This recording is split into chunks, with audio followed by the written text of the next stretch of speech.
I have a bit of a story to tell because when I was preparing yesterday for this lecture, yesterday I wanted to present something about the real projective spaces, and the way I did it turned out to be not quite right, and I had a mistake. So I panicked a little bit, and because this mistake appears in my thesis also, and in the book that I'm writing, and in one of the papers that are already published. And I had to change my story, but it was already getting late and I was tired and I had no idea what to do, and this mistake was there. So today I will improvise a little bit, and on the third lecture I will be back on track. And I will tell you at some point what that mistake was. It has to do with how I wanted to, how I stated the descent property, which is of course true, but in another way and not in the way that I wanted it to be. My lecture today is gonna overlap a little bit with yesterday's lecture, where we started with first showing what are the univalent foundations. So today I'm going to come back to that, to the finite types, and give you an application. Then I'm going to show you those real projective spaces in a way that doesn't have the mistake. And if time permits, I'm going to show you something more about this EGDA library and how you formalize mathematics in EGDA. And if we are short on time, then I will do that on tomorrow. But because I had to change my plans so last minute, I'm not sure if I wasn't sure if I had enough material, and it's nice to see some actual formalization. So maybe I can do that. Let's see. So these are the same slides as yesterday. Let's just go through them very quickly because let's see, where were we? Contractible type, propositions. So everybody remembers the propositional truncations. And then we went into this finite types. So I'm going to call this part univalent combinatorics. This is mathematics about finite types, but making use of the univalence axiom sometimes. And you can kind of see why that is going to come in sometimes, because when we look at the type of all finite types, in set theory this would just be a very large class. Even the set of singletons is not a set, it's going to be a large class. But in the univalent foundations, actually the type of all finite types is a essentially small groupoid. And the identifications in this groupoid are going to come from the equivalences between the finite types. And it's essentially small because it has only countably many connected components. So in univalent foundation, you can actually prove this thing is small. It's equivalent to a type in the lowest universe. But we don't go into that. So everybody remember the finite types, the standard ones are defined inductively, and the definition of finite means that you can construct a number n and show that your type has that cardinality by constructing a mere equivalence, so, something in the propositional truncation of the type of equivalences. And then the type f is to be the type of all finite types. Then we okay, where are we? Finite types. A type is n elements if you can construct this mere equivalence. Then we our first application of the univalence axiom was about PSN, and we showed that the loop space is the type of automorphisms of Finn, so this is really the symmetric group. Okay, so one of our application of univalence axiom was to show that the loop space of this type of all n element types is the permutations of Finn, and that was a little application of univalence. let's continue. Then we had, then we had this one. And this one I'm gonna generalize it today. We're gonna use it for something. So remember that we showed that the type of pointed n+1 element types. So if you give as structure the point, then the type of all of those things are equivalent to just giving an element type. And the maps back and forth were by taking the complement of a point. And you can do that in the finite types, not in all types.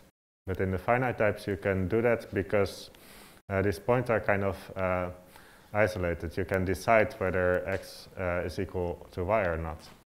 And this is one of the reasons why this construction works. So we're going to go into that. We don't need this anymore. This was the axiom of choice. So we are getting now to these decidable types. The type is said to be decidable if it comes equipped with an element of type is decidable A, which we define to be a coproduct of A and the exponent of the empty type by A. So the type of functions from A to the empty type. And this is the type theorist way of saying not A, or the logician's way. So is decidable A for us means A or not A, basically. But we can immediately see that in univalent type theory, there can be no dependent function, and you must be careful to say that you restrict the law of excluded middle to the propositions. So not arbitrary types. Then the law of excluded middle becomes false. But if you assume the law of excluded middle only for propositions, then you'll find that's consistent with univalence. But the more general thing, so it goes wrong already for two-element sets. So that's one thing to be careful about. Using this idea of decidability, we can also define what are isolated points in a type. And we say that a point x in X is isolated if we can prove for every y in X that either X is y or X is not y. And this might seem a little strange to define isolatedness like that. But it's related to Hedberg's theorem that says if a type has decidable equality, so if all the equality types are decidable, not only the ones that have X on the left-hand side, if all of them are decidable, then that type is a set. So it will be discrete, and you can decide for any 2 points whether they are equal or not. And here we just say, we are just interested in one point of these types, and maybe the rest has very complicated homotopy type. But we can just look at one point and ask, is equality with that point decidable? And that's again a proposition by an argument similar to the one that Hedberg gave.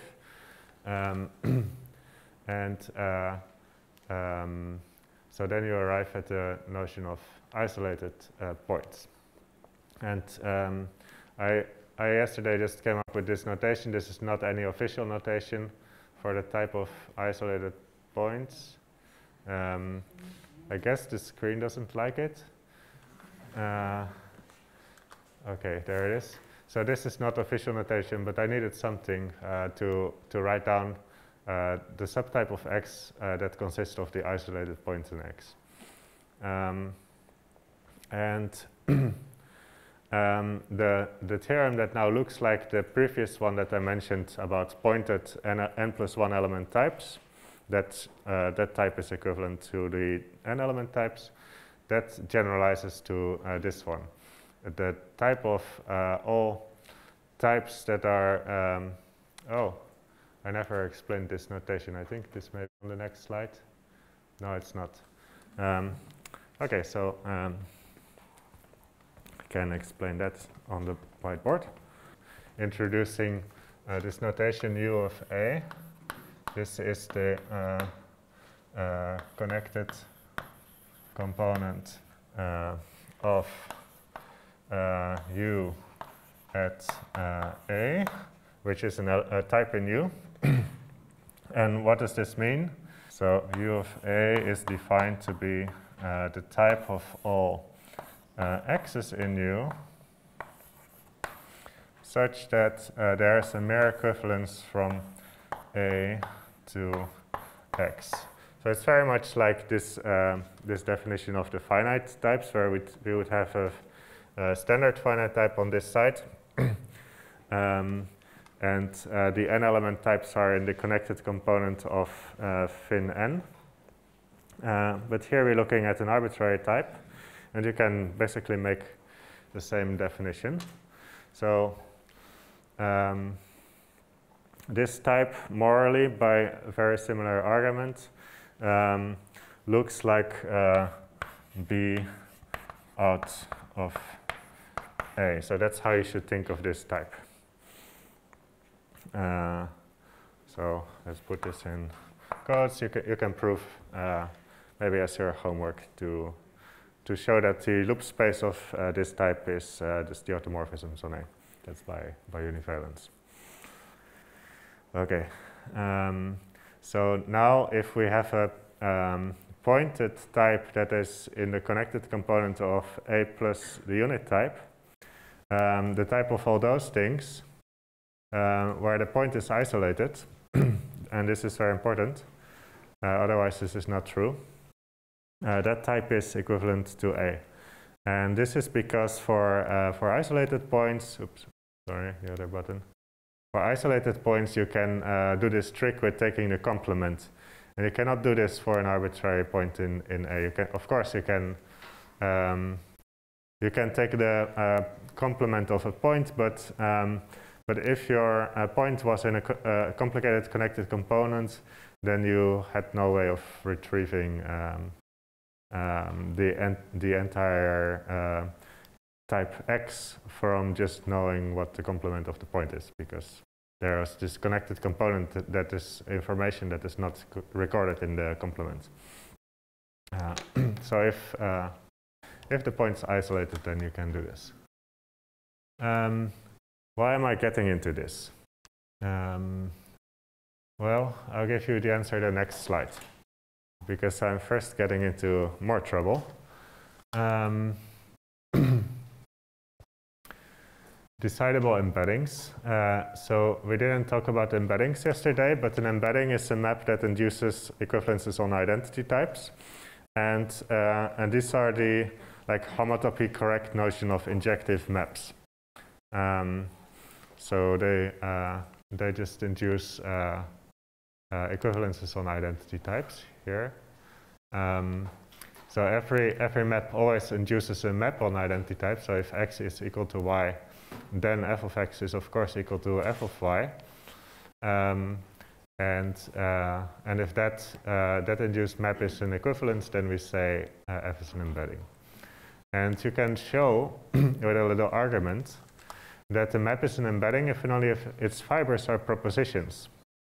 And to see this, recall that the fiber of f at some element, so here it's fy, is the type of all points in x, all the points x in A, that f maps to that point. So in this case, it's f of y. But if you want these maps here to be equivalences, then by the fundamental theorem that I showed you yesterday, all you have to do is to show that this type is contractible. Okay, so we have that map is an embedding if and only if this thing here is contractible, but these are exactly the inhabited fibers, so this means that the fibers are going to be propositions. So if they're inhabited, then they're going to be contractible. That's one of the conditions to be a proposition. So then we have as the last thing, for this slide, that the map is decidable if its fibers are decidable, and that a map is a decidable embedding if it's decidable and it's an embedding. So if the fibers are, so if these things are decidable propositions, if you will. And we write this for the type of decidable embeddings. And this is now the setup for a nice application, daily applications of the univalence axiom. We're going to construct the binomial types, or binomial types. Great. So here I finally defined the connected component. Where is the pointer? There. The connected component of U. So this is what's on the blackboard here.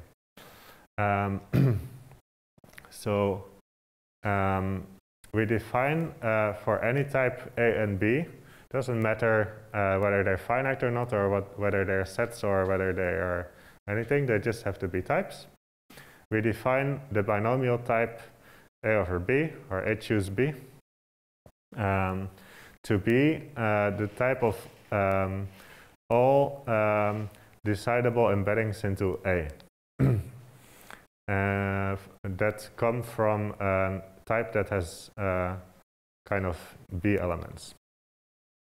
So the way to formulate this is that you take a type X in the connected component U of B, and then you map that via decidable embedding into A.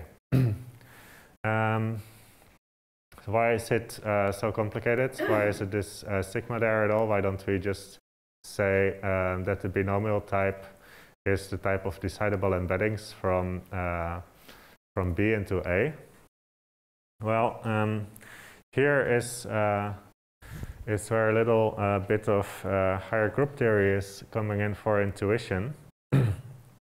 Is a group in type theory. I didn't write this in these slides. I'm gonna actually talk about this more tomorrow. So you just give a preview of tomorrow now. Is a pointed connected type, and this is an infinity group. And then a group action in type theory is a dependent type over that pointed connected type, and the type of orbits of that group action, or if you want the quotient of the G set by the action, but you have to take a groupoid quotient. That is defined as a sigma type. So what you see here is this is the group B out of B. That's this group, and out of B is acting on the type of decidable embeddings from B into A because this is a type family over B out of B, and we're looking here at the orbits. So if we didn't take this kind of groupoid quotient that you see here, then we would have too many elements in the binomial type. The difference is exactly the difference between the following factorial and the binomial coefficients. There's a factor of like k factorial or something. It's off by an awful lot. So that's why we have to take this slightly complicated looking sigma type. Let's prove a theorem that's going to convince us that this is the correct definition and not anything else. The theorem, the first one, it says that if we take a coproduct with 1 in various fashions, then we get equivalences that look like the recursive laws for the binomials. So the first three are easy. If we look at the decidable embeddings from an empty type into an empty type, there's only one of them. There's also only one decidable embedding from an empty type into any A+1 or any X, so to say. So it didn't matter what goes on top here. This is always 1 if the bottom is empty. If we want to go from an inhabited type and make a decidable embedding into an empty type, that's not possible. So there are no such things here. And the interesting bit is going on in the last equivalence. And my claim is this is true for every type A and B. Okay, so here's a proof. Start with the decidable embedding that goes from X into A plus 1, and X is a B plus 1 element type. Let's say like that. It's in the connected component of B plus 1. And because it's decidable, we know that there is something in the fiber of the point that we just added to A, or there's nothing in that fiber. We can make that decision by the assumption that it's a decidable embedding. So this coproduct here is contractible, and therefore we can just add it to this type, and it remains equivalent. So here, this first double sigma, that is the original binomial type, and we just add something contractible to it. But now that's a coproduct, and we have sigmas here, and sigmas distribute over coproducts. So all we do in the next step is to make sigma distribute over this coproduct. So we get 2 things here. And that already starts to look good, because we needed to express our thing as a coproduct. The one on the right here, this one is kind of easy. You can kind of see if X is in the connected component of B plus 1, and it embeds decidably, so I forgot the little d here, into A plus 1, but none of its values are this this point added on the right. Well, then you have a decidable embedding from X into A, and no condition. So the right summand is kind of immediately equivalent to A choose B plus 1. The left summand is a little bit more work, and that's why I went into this point about decidable, about isolated points. So we note that if we have a decidable embedding from X into A plus 1, and we know that there's some value, some element in X that maps to the right point, the 1 here. I'm calling it star. Star is the element of 1. Then we know that that point X must have been an isolated point, because the embedding is decidable. So we get into this situation of that lemma that I showed you. If I have a B plus 1 element type and an isolated point in it, that's equivalent to giving you a B element type. This lemma here, let's see if we can get back to it. Okay, so I wrote it here with A, but if you read it with B, if X is a B plus 1 element type equipped with an isolated point, the type of all of those things is equivalent to just giving a B element type. So we're going to use that fact here to say, okay, from knowing that something is in the fiber of the isolated point in A plus 1, we get an isolated point in X. The type of all those things is just a B element type, or a type X in a connected component of B. So that's how you pass from U B plus 1 to U of B. And then something changes on this summand here, because here X went from the B plus 1 element type into A plus 1, but now we passed from the type of B plus 1 element types to the type of B element types. And what we have to do to fix that is write an X plus 1 here. And the condition is that it maps that point, the added point, to the added point in A. Well, that's just by the universal property of coproducts. You can you can figure that out. It's just the same thing as a decidable embedding from X into A. So we get that this type is equivalent to A over B. So that's how you prove these binomial equations, and all of this stuff works only because of univalence. In ordinary set theory, you could not define it like that. But maybe perhaps to give you some intuition is, I forgot that. The way you can see this is kind of the groupoid of all sets that are of the same cardinality as B has, equipped with as a structure. So it's like a category of elements over some presheaf, and the presheaf sends an element set of the same cardinality. Sorry, a set of the same cardinality as B to the type of decidable embeddings from that set into A.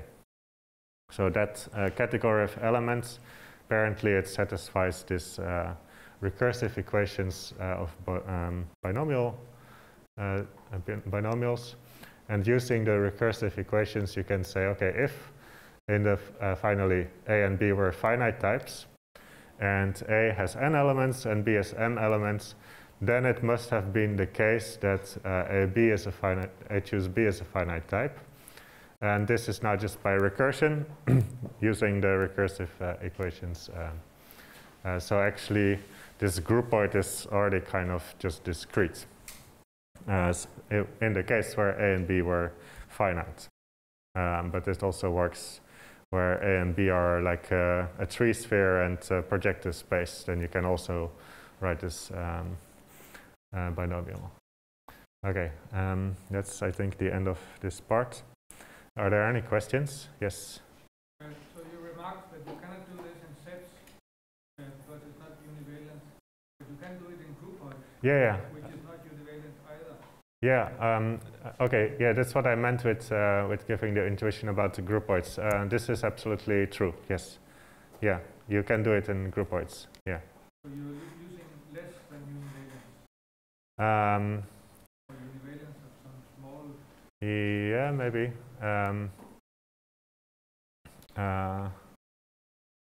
That's a good question.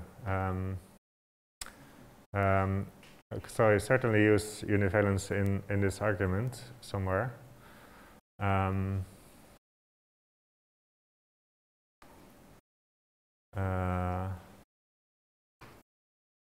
Okay. So I mean, one thing you want to do, this is kind of a question that maybe Yeah, is related. please.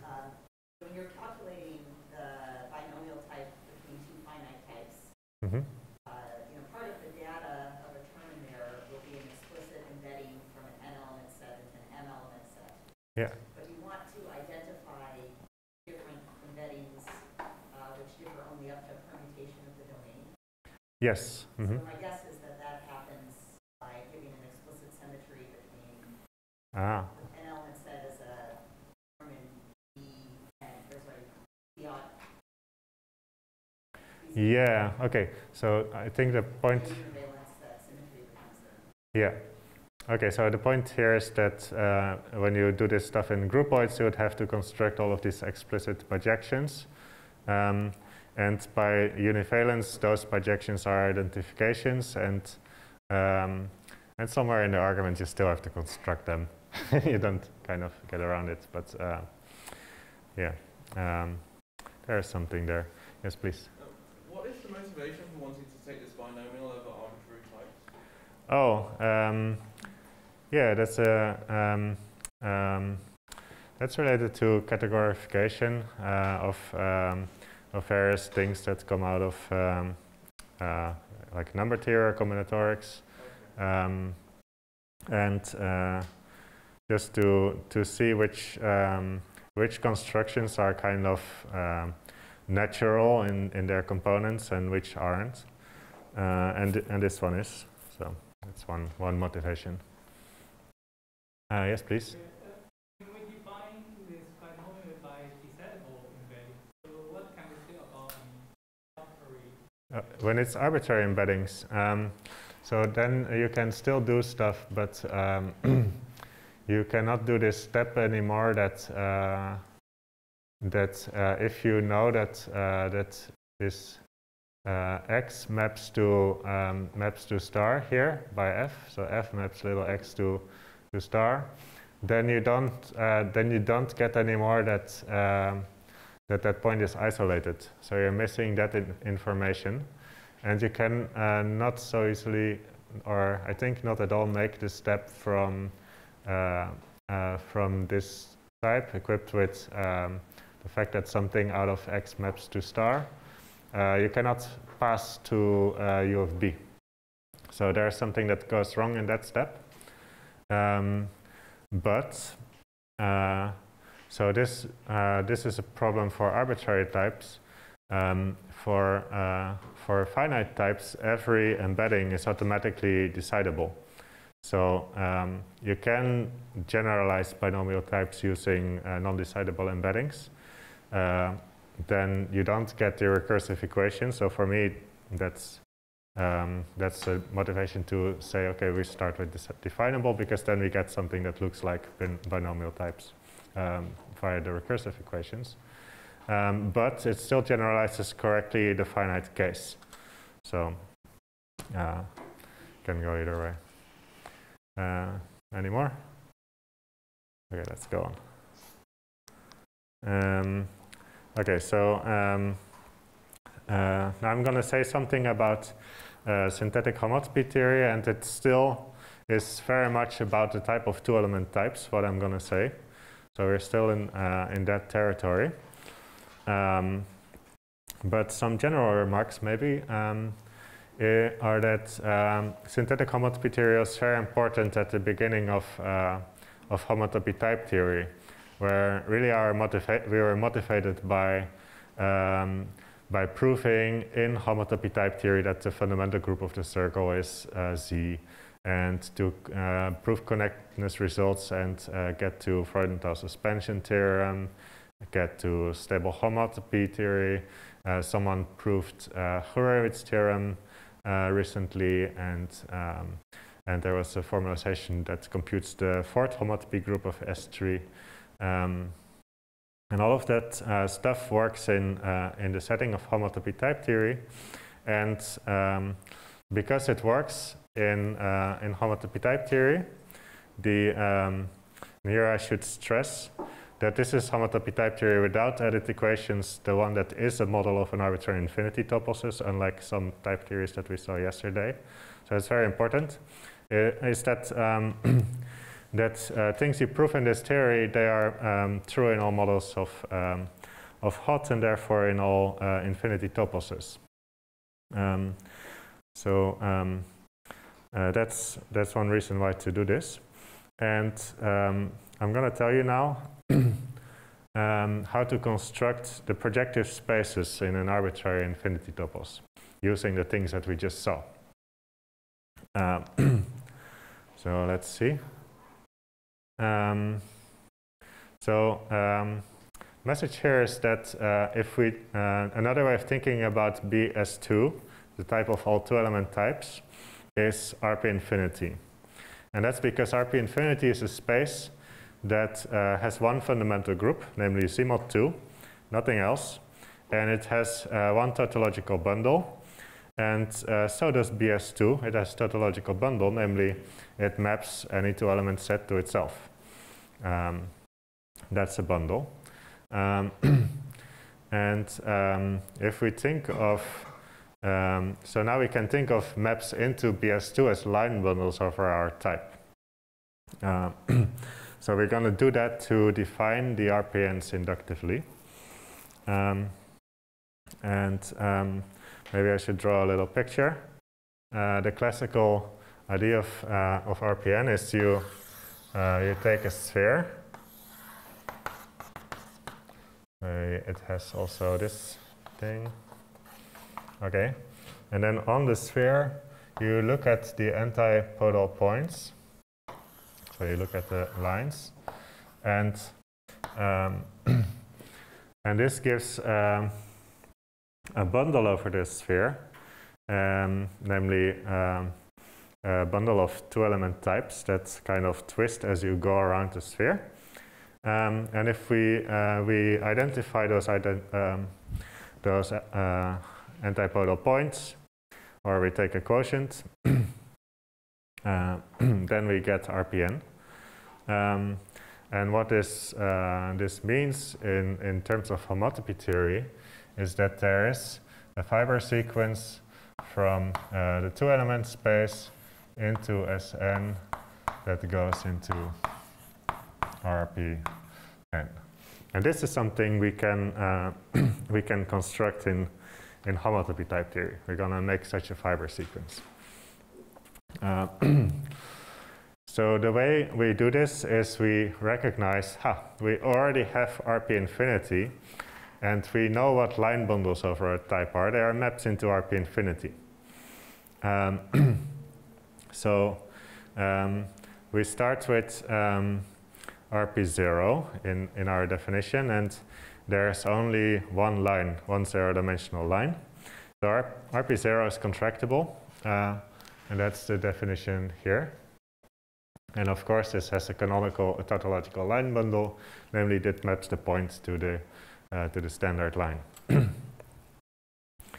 And now the inductive step to define RPN is you start with this RPN, and then because you have the tautological line bundle, that goes into RP infinity, and RP infinity, you can take the total space of its tautological line bundle, and we saw in the previous lecture that the type of all pointed two-element types, that's what's written here, it's type of all two-element types, that's contractible, so this is a point. Okay, so we have this data, we make the pullback.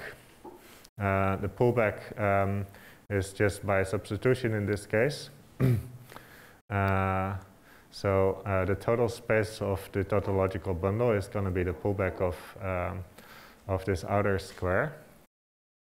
And once we did that, we make a push out to kind of make that quotient that I was talking about here. And by the universal property of the push out, you have a map again into RP infinity. And the claim is this construction generates these fiber sequences. In order to prove such a claim, we need to know the descent theorem. I see on Zoom the bottom line is a bit out, but okay. So the descent theorem says if I have a commuting cube, and in the back these vertical squares here from S to A and from S to B, if these are pullback squares and the bottom square is a push-out square, then what? Then I can then the top square is a push-out if and only if the front two squares are pullbacks. That's the descent theorem. And this is where I made my mistake. I kind of didn't assume that the bottom square was a push-out, but I still wanted to conclude something slightly weaker. But it was too strong. So this is the descent theorem, and this one is true.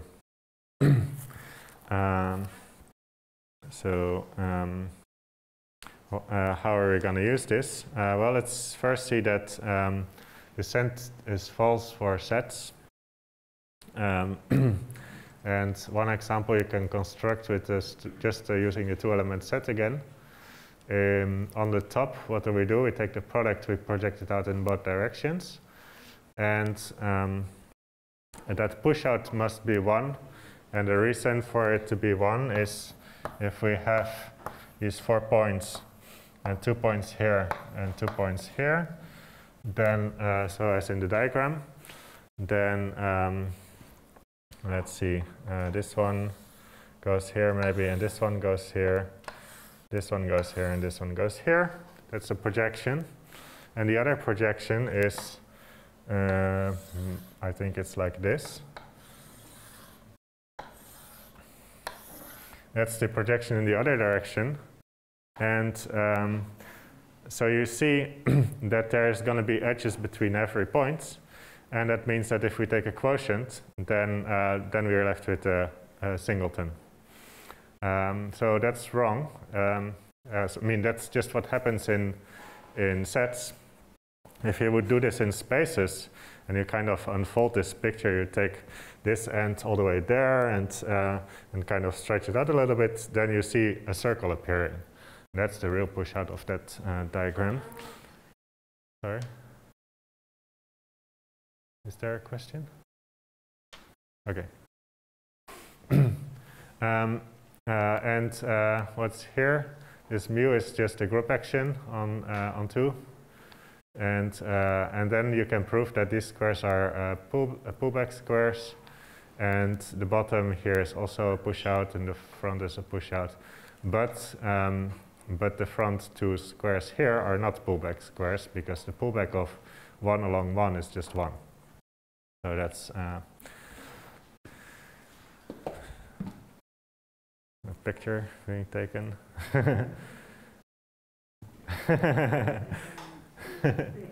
It's okay, it's fine.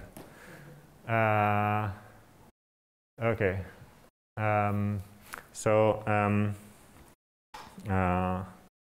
Yeah. Okay, so now we're gonna use the descent theorem. Come on.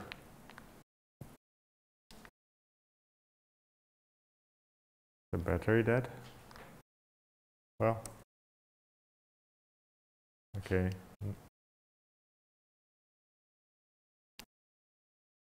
I think something is wrong. No, clicker is not working anymore. Also not. Ah, space? No. Yeah.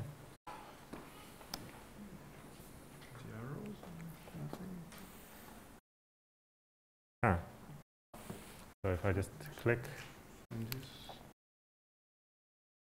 Oh, okay. Thank you. Magic touch. Okay, so we claim that there's a fiber sequence like that, and the proof is with descent. So we start with that defining push-out diagram that is here on the bottom. So remember that we took RPN that mapped into RP infinity, and the total space of the tautological bundle was contractible, so that's 1. And then if we pulled that back, then we got the total space of the tautological bundle of RPN. And we took a push out of that, we got RPN n plus 1. Okay. And now we're gonna put in the cube here the total space of its tautological bundle. If we pull that back, by definition, we get the total space of the tautological bundle of X, just because the triangle commutes. If we pull it back along the point, at the base point, the tautological bundle, the fiber is just 2, so that's this pullback square. That's a pullback. Then we have this map here, and we pull it back, that's a product. And then there's a unique way to fill this cube and to make this square also a pullback square, because now we have 3 out of these 4 squares are pullback squares. So by pasting, this last one is going to be a pullback. And that's great, because and that unique way to do it is, of course, the projection. Because now the top square by descent is going to be a push-out. And this push-out is of a very special shape. Namely, it's of this shape. We have A cross B with a projection into B, with a projection into A, And then the push out is known as the join, A star B. And the join kind of looks like if we have A here and B here, then we join every point in A with every point in B. So there will be a lot of, what I'm drawing here is like a complete bipartite graph with at the bottom we have the elements of A and the top we have the elements of B. And if you take a homotopy colimit like that, you get the join. And also, the thing that I didn't tell you yet is the definition of the n+1 sphere. This is just 2 is on the right, is the n sphere joined with 2. And how you can see that is, okay, we have some kind of a sphere, and now we have 2 elements, and we're joining every element of this sphere with every element of this 2-element set, so we're just drawing 2 cones. Oops, starting to look a bit messy. And then kind of what you do is you take these points, you put them on top of each other like this, and you see a sphere appearing. So that's why join with 2 is a sphere. So here recursively, if the total space of these gammas n were spheres by induction, by the induction hypothesis, then now we take that join and we get another total space, which is going to be the join of the n sphere with 2 will be an n+2 sphere. So that's how this this construction works. Okay.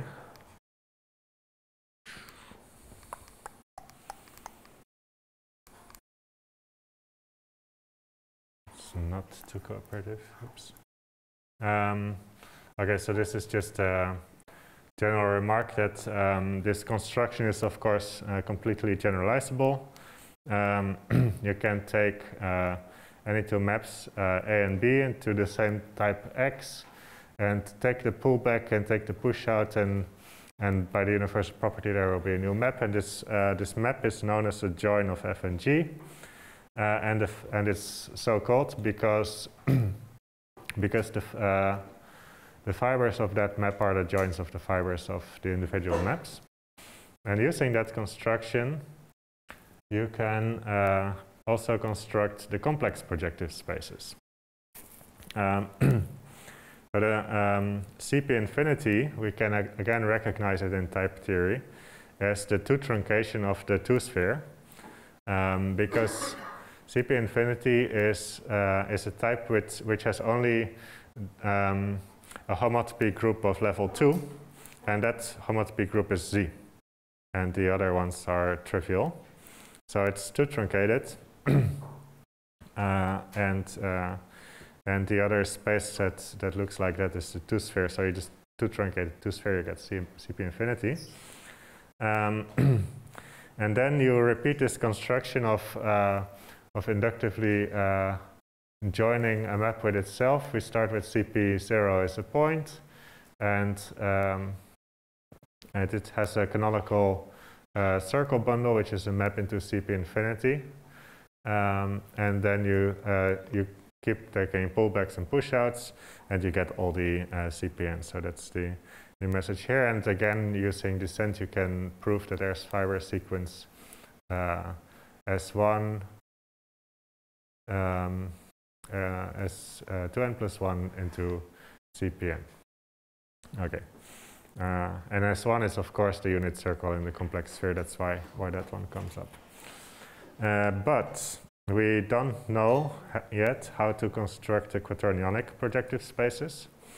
And that's because we use all the time we were using that we already know what the infinite projective space is. We knew the infinite real projective space, that was the type of two-element types.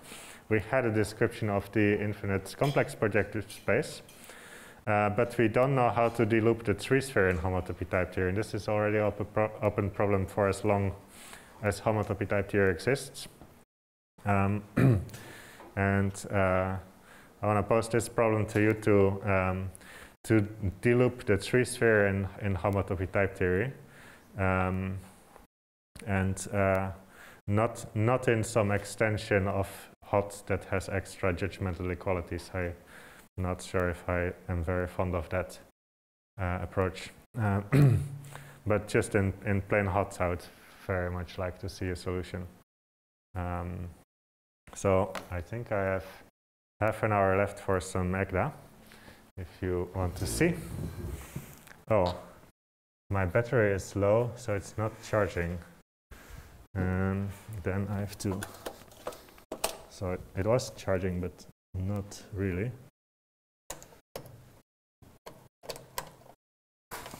It seems that the power outlet was not working.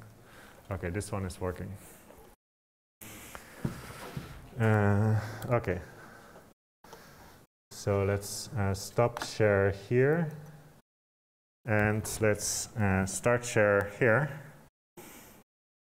I'm just gonna share my whole desktop. Okay, so here you see this EGDA Unimate Library that I mentioned yesterday. And I'm gonna minimize that. And in this library, of course, there's a whole explanation of what it's about. But there's a website that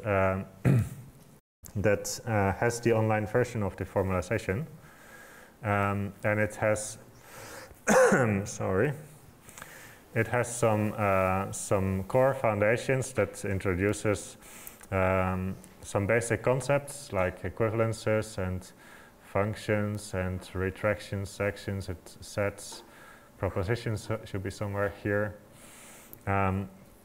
This part is avoiding loops in dependency because the real foundation, so it contains some definitions, but the real foundations are here. And it's, the library is designed so that every concept gets its own file, and it works kind of nicely. So let's maybe open one of these files to get an example. Let's see, maybe embeddings. Embeddings is not such a good one because it's already in there. How about the image of a map? So all of these files look like this. It starts with the title, then it has a bunch of imports. It explains what is the idea of that file, and then it has the definition. And here you see the definition of image is, we assume that f is a map from A into X here. And then the image is the type of all elements of X, such that the fiber of f at X is merely inhabited. So there is an element in the underlying type of the propositional truncation of the fiber of f at X. And then you get the inclusion from the image into X, which is a projection, and you get a unit map, and you get some properties, namely I'm always characterizing identity types of stuff. And I'm going to show an example. I'm just showing what the library looks like here. Can you increase the font size a little? Oh, yes, of course. I'm really sorry. I did it in my Emacs. Is this better? Or is it not enough? You should ask them. Yeah, okay. Great. And then it just goes into to properties. And yeah, so my idea about these pages in the formalization is just that they kind of look like a wiki page, and that there will be a little bit more text, but I haven't written so much. that explains the idea, that explains the definition, and then does basic properties. And it kind of follows the same format as the NLab. And I would really like it if formalized libraries of mathematics can be resources of information for humans, because we are recording all of this mathematics in a computer. It's in a programming language, so not all of it is readable, but that doesn't mean we can't do our best to make very readable files and make the resource that the library of formalized mathematics is as useful as possible for humans. So that's the idea here. Okay, so that's the univalent mathematics. So let's see if we can do something now. So I opened Emacs. Yeah. Do you use much of Agnes equational reasoning, mixed with syntax stuff to make it more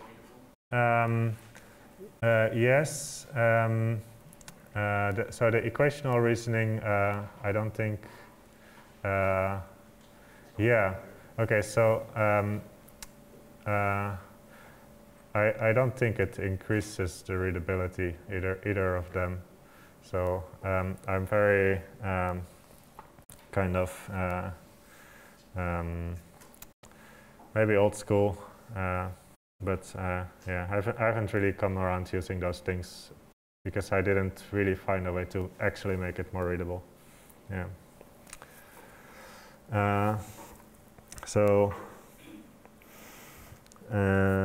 Okay, so here I defined what is a pointed type. And a pointed type of universe level L, so ACTA has something like something called universe levels, is some type in the next universe, and this type is the type of all x in UL, so you don't write the variable here, but you write it on the other side for some reason. It just wants this extra data point. So I thought, since I have half an hour, I can try to characterize the identity type of the type of pointed types using the univalence axiom. Let's see if we can do that. So what it's going to be is going to be a pointed equivalence. So let's say we have, let's stick to one universe. So I'm going to put a module here. Module, L is a level. And now if x and y are pointed types in universe level L, then we get some type, and the universe level is going to be L again, probably, hopefully. Pointed equiv from x to y is then something. So what I'm doing here is I declare the type of the thing that I'm about to define, and the type is, it takes 2 pointed types and it returns me the type of, it's going to return me the type of pointed equivalences. So here in this green box I have to say, what does it mean to be a pointed equivalence? And what it means is it's going to be a sigma type where I have an equivalence from x to y, but x is a pointed type, it's not just a type, so I can I have to say the first projection of x, the first projection of y, and then the other thing I have to say is that this equivalence has to preserve the base point. So, oh, thank you. So lambda e, so I'm assuming now that I have such an equivalence. And I can say map equiv, underlying map of the equivalence E of the base point of x. That should be equal with id to the base point of y.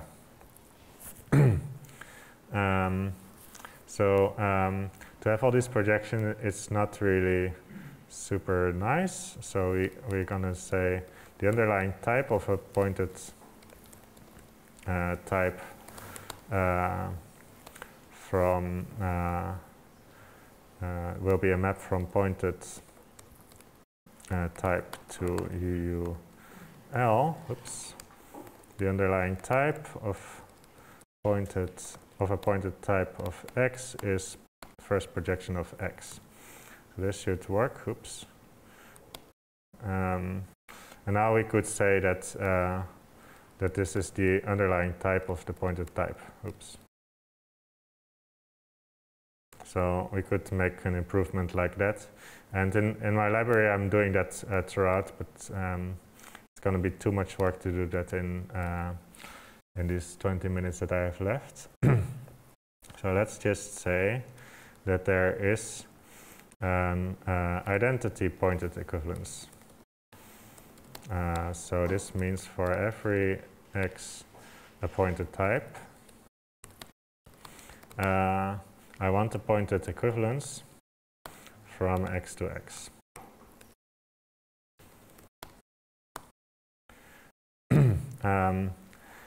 Now I have to construct one of these things that I defined here. So what I have to do is to construct a pair consisting of an equivalence and a proof that it preserves the base point. Then it's going to be the identity equivalence. So you split this goal of EGDA, and here I say it equiv because it's the identity map, and here I say raffle because it's raffle. Okay. And now to show that that the pointed equivalences are equivalent to identifications of pointed types, I'm going to show that the type of all I'm going to show is contour total pointed equiv. And this means that for every X a pointed type,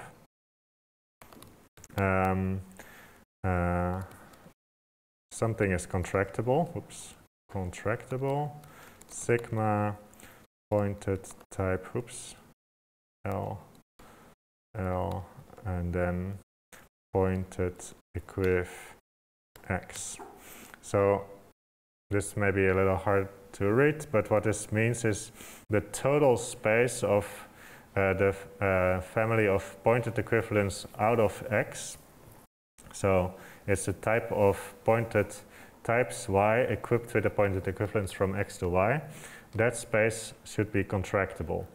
And if you remember in the fundamental theorem of identity types, if we want to characterize an identity type as something, we have to show that its total space is contractible. So that's exactly what we're going to do here. We show that something is contractible, and then I'm going to apply something called the fundamental theorem of identity types. Sorry, and then conclude the theorem. I have not practiced this, by the way, so I hope it will go sufficiently fast. Is contour total pointed equiv. So let's see, we assume an X, and we have to show that some space is contractible. And here I'm going to use a lemma, and this lemma is called is contour total X structure. And what this thing does, I can explain to you on the board, is if I have a sigma type and I have pairs A, B, in the sigma type of X in A, B of X, and I have C, C in C of A, and then D of A, B, C. So in this situation, my data is a type A, B, and a C that depend on A, and then a D that says for every X in A, B of X, and if I take a variable B of X and C of X, then I get a type. So I have a type D that depends on a variable of A, a variable of B, and a variable of C, and returns a type. And in this situation, if I want to show that the type of this form is contractible. So remember, the type of pointed types is a sigma type, and then the type of pointed equivalences is a sigma type. So here in this spot is going to be the type of pointed types, and here is going to be the type of pointed equivalences. To show that this is contractible, what you kind of want to do is use an interchange law that puts this B over there and puts this C in here, and then it's using the fact that the total space of A with C is contractible and the total space of B with D is contractible. So that's what's going on here. And there's a lemma for that.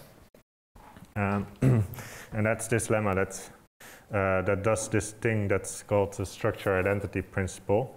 So it says when the total space of sigmas of this kind is going to be contractible. So this should work. And the first argument of that thing, of this ugly function, is going to be to tell Ekta what is this D.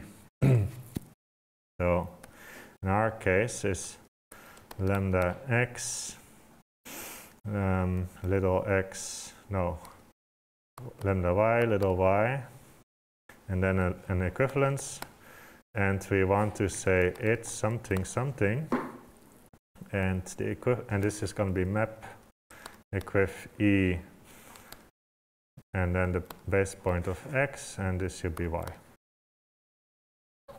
So that's the D, and that just comes from this here. Oops, I didn't manage to select it. It comes from that. Now, what do I have to do? Ekta is trying to help me here, and it says, oh, you have to show that the type of all types equipped with an equivalence. So here Ekta is trying to say to me, take an equivalence, but it's not very good at that. It's contractible, so this is contour total equiv. Does this want any arguments? It wants the first projection of x. And now it wants the center of contraction, so that's going to be a pair of this x again and raffle. Oops, no, not raffle, but it equiv.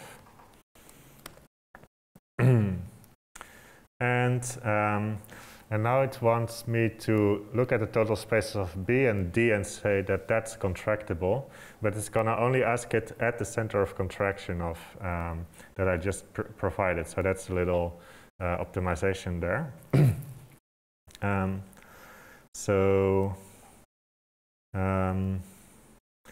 Let's see. It's going to ask me here. This is not really readable. Type of first projection of x. Oh, the type of elements of x that that map into. Okay, so this just is contour total path. So it's just that the path space is gone. Ah, come on, it's not fair. I think it wanted to know what the base point is. Still not happy. Oh, of x. Okay, so so now we showed that there's only one that the type of all pointed types equipped with an equivalence to x is contractible. And let's wrap this up. So we can now say there is pointed equivalence using an equality from xy to pointed type L to it xy to pointed equiv xy. So if I know that x and y are equal pointed types, then they are equivalent pointed types. X, y, let's say, oops. Oh no, I have to do the P here, sorry. Why is Ekta not happy? Ah, wrong indentation level. Now I'm gonna ask Ekta to do path induction for me. And the way I do this is I do induction on this variable p, and it changes to the goal and says, you only have to do it for raffle. And that's good because here we know that we should just provide the identity pointed equivalence at x. Now the next thing is we want to assert that this map that we just constructed from the identifications of pointed equivalences to the pointed types to the pointed equivalences, that this map is an equivalence. So is equiv pointed equiv ec. This is for every xy pointed type L. 2 is equiv.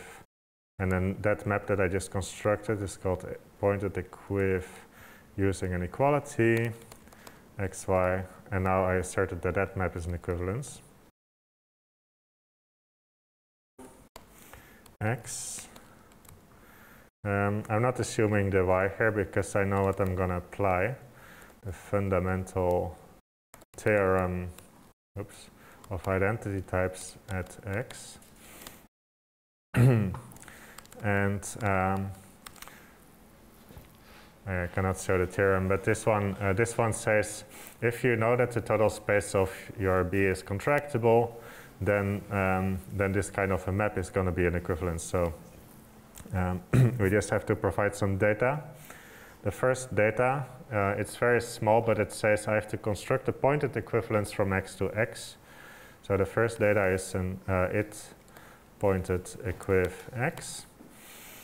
Then the second thing it wants to know that the total space of pointed equivalences is contractible. We just did that, is contour total pointed equiv. And now it wants to say, which map would you like to be an equivalence? It doesn't matter which one, just tell me one and I give you that it's an equivalence. So we just constructed it, pointed equiv ec at x, and now the goal is done.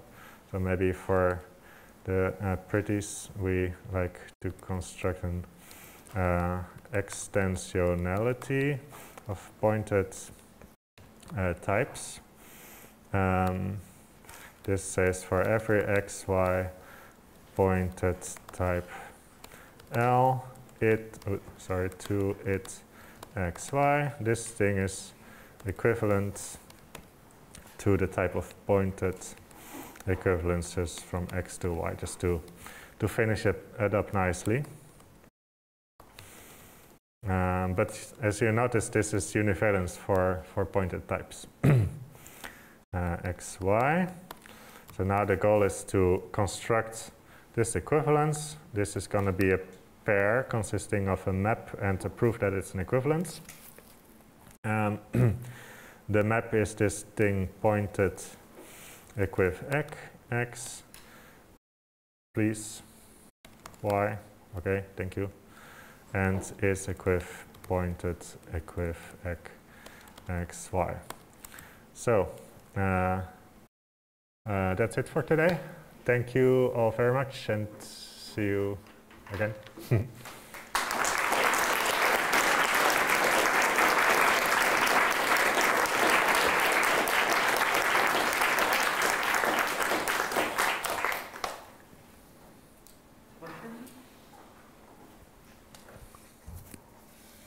Yes, please. More about the library design, I guess. Is there a pattern to what you choose to be records and what you choose to be sigma? But here, pointed type you define to be a sigma. Why not a record? The reason is that I have so many lemmas that apply to records, and I don't want to really convert any records to sigma types in order to apply those lemmas.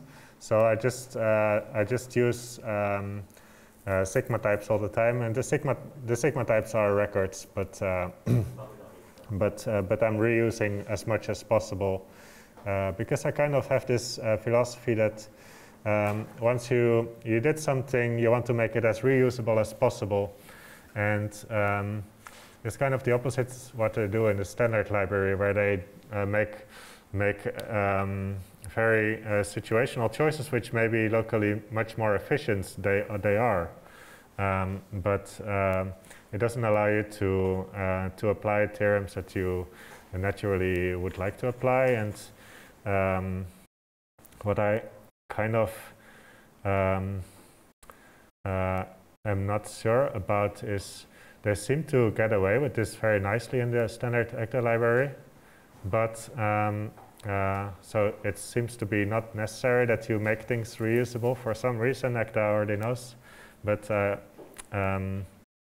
yeah, it's not the way how I understand things. So so that's why I make this choice. Yeah. Thank you. More questions?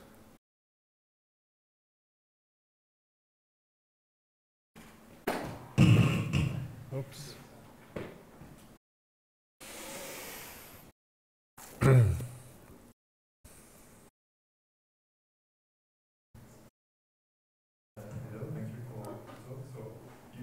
Several examples of things that are true in higher homotopy theory and not in classical mathematics. So I was wondering, what hope is there for proof extraction from homotopy theory to classical mathematics? For proof extraction, okay. So here in this library we use kind of postulates. So I think you cannot really extract any meaningful program from this.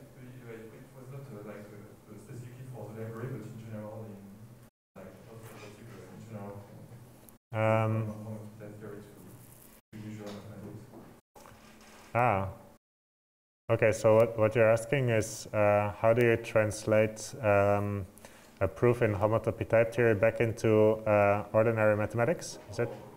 Yeah, or maybe okay. Real, like, maybe weaker result. Like, yeah. Okay, so there are two strategies for this. The one is to say, okay, type theory is a language and it has semantics, and the semantics is infinity toposes. So that is like the standard translation of all homotopy type theory in something that one could call classical mathematics. But that often leads to kind of subtly complicated, let's say wildly complicated things. It turns out that many things are not so straightforward to translate, even though it's done by this theorem of Mike Schulman. But you can also kind of just follow the line of thought. If I'm using a push-out, why not just directly use a push-out and its universal property in the category you're working in? So you kind of translate by hand, and that seems to work very well. For example, is this paper about generalized Blaker's Messy theorem by Finster and Schoyal and Biederman and Mathieu Hanel. They kind of they kind of did a homotopy type theory proof, but wrote it up in infinity categorical language, and that seems to work very well. So you can do this approach, and it's fine. One more.